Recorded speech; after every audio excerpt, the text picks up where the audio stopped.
मानो समय स्वयं चेतावनी दे रहा हो, जो होने वाला है वह पहले कभी नहीं हुआ। पुराण कहते हैं कि कलयुग के अंतिम चरण में दुनिया वैसी नहीं होगी जैसी आज है।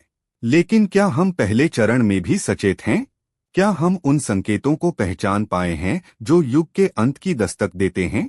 कहते हैं कलयुग का आरंभ तब हुआ जब श्री कृष्ण ने अपने नश्वर शरीर को त्यागा। वह क्षण कुरुक्षेत्र की धूल से भी अधिक भारी था। देवताओं ने कहा, अब धर्म पैरों पर नहीं, एक पांव पर खड़ा रहेगा। कृष्ण के जाने के साथ ही कलयुग का पहला सूर्य उदित हुआ, और उसका पहला संकेत था मानव के हृदय का कठोर होना।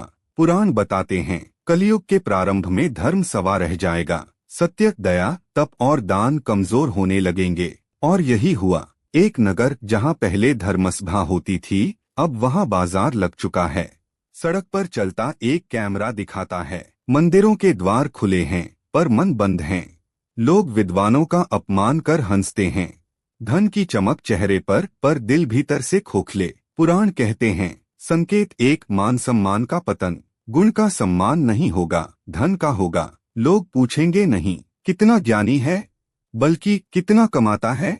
संकेत दो, रिश्ता खून में नहीं उपयोग में होगा। कथा में फैक्ट जैसा कमेंट्री। पिता पुत्र से डरेंगे, भाई भाई पर विश्वास नहीं करेगा। पुराण का भाव, स्नेह का स्थान स्वार्थ ले लेगा। संकेत तीन, सत्य का पतन। साक्षात्कार जैसी आवाज। एक बूढ़ा पंडित कहता है, अब लोग झूठ को नीति समझकर बोलेंगे। संकेत चार, महिलाएं और पुरुष संबंधों की दिशा बदलेगी। रिश्ते क्षणिक होंगे, विवाह परंपरा नहीं समझौता बन जाएगा। बात बात में घर टूटेंगे और लोग कहेंगे यह सामान्य है। संकेत पांच, भूख का बदलना। अन्न शुद्ध नहीं रहेगा, उपजाऊ भूमि कम हो जाएगी। लोग स्वाद को महत्व देंगे, स्वास्थ्य को नहीं। संकेत छह, शिक्षक और शिक्षा का पतन। गुरु पैसे लेकर ज्ञान बेचना शुरू करेंगे। विद्यार्थी भी सीखने नहीं, नौकरी के लिए पढ़ेंगे। ज्ञान व्यापार बनेगा। एक मनोवैज्ञानिक की तरह वर्णन। मानव का मन अस्थिर होगा, छोटी बात पर क्रोध, बिना कारण अवसाद, और बिना मेहनत सफलता की चाह।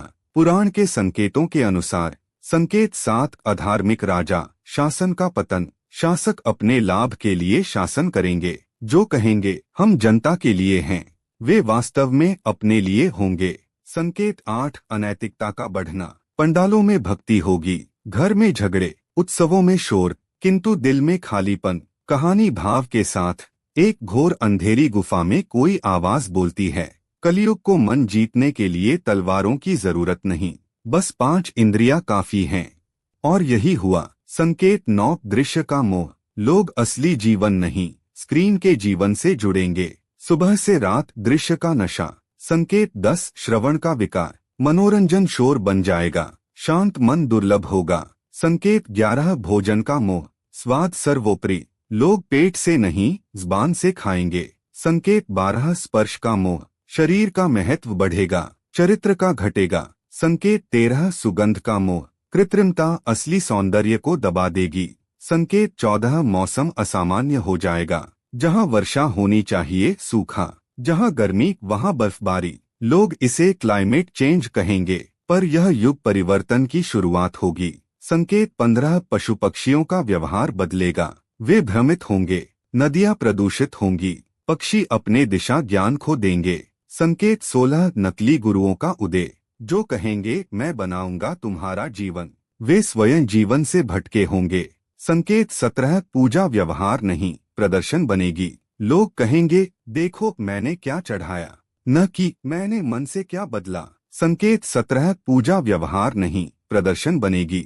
लोग कहेंगे देखो मैंने क्या चढ़ाया, न कि मैंने मन से क्या बदला। संकेत 18, मनुष्यों में दैत्य प्रकृति जागेगी। क्रोध, लोभ, मद, मोह सामान्य लगेंगे। हत्या, भ्रष्टाचार, विश्वासघात, सब कुछ रोजमर्रा की खबरें। संकेत 19, पानी और अनाज पर युद्ध। पुराण कहते हैं जिस भूमि में अन्न उगेगा वही युद्ध भूमि बन जाएगी। संकेत 20, रोगों की बाढ़। अज्ञात बीमारियां बढ़ेंगी। मनुष्य इलाज खोजता रहेगा, पर कारण भीतर होगा। तनाव, लोभ और संतुलन का खोना। जब मनुष्य को अच्छाई नकली और बुराई सामान्य लगे, समझ लेना तुम कलयुग के अंत की दहलीज पर हो। पुराणों के अनुसार अंतिम बड़े संकेत संकेत 21 सूर्य का प्रकाश मंद लगना। यह वैज्ञानिक नहीं आध्यात्मिक संकेत है। मनुष्यों के मन अंधकार से भर जाएंगे। संकेत 22 परिवार का पूर्ण विघटन। रिश्ते स्वार्थ की रेखा पर खड़े होंगे, कोई किसी के लिए त्याग नहीं करेगा। संकेत 23 चोरी और हिंसा बढ़ेगी। लोग कहेंगे यह सामान्य है, ज़माना ही ऐसा है। संकेत 24 मनुष्यों की आयु घटेगी। पुराण लोग 20-30 वर्ष में ही रोगों से टूटने लगेंगे। संकेत 25 धन ही ईश्वर बन जाएगा। जो अमीर है वही सम्मानित, चरित्र माने नहीं रखेगा। जब अधर्म 100%, मनुष्य पशु समान, पृथ्वी बोझिल, धर्म लगभग विलुप्त, तब पुराण कहते हैं विष्णु का 10वां अवतार भगवान कल्कि प्रकट होंगे। कैमरा एक शांत घोड़े की ओर झूमता है, सफेद दैवी, हाथ में चमकीली तलवार, वर्णनकर्ता की आवाज, यह विनाश नहीं पुनर्जन्म होगा। कल्कि अधर्म का अंत करेंगे, नया सत्ययुग स्थापित होगा। पुराणों में युग का अंत निश्चित है, पर युग की गति मनुष्य के हाथ में। पुराण कहते हैं जो व्यक्ति सत्य, दया, भक्ति और संयम में रहेगा, कलयुग उसे छू नहीं पाएगा। युग अंधकार में हो सकता है, पर मनुष्य का मन प्रकाश बन सकता है। कलयुग के भविष्य संकेत डराने के लिए नहीं, जगाने के लिए हैं। यह कथा एक दस्तावेज है, समय का, समाज का और हमारे भीतर के आईने का। हम जिस दिशा में चल रहे हैं वही हमारे युग का भविष्य लिख रही है।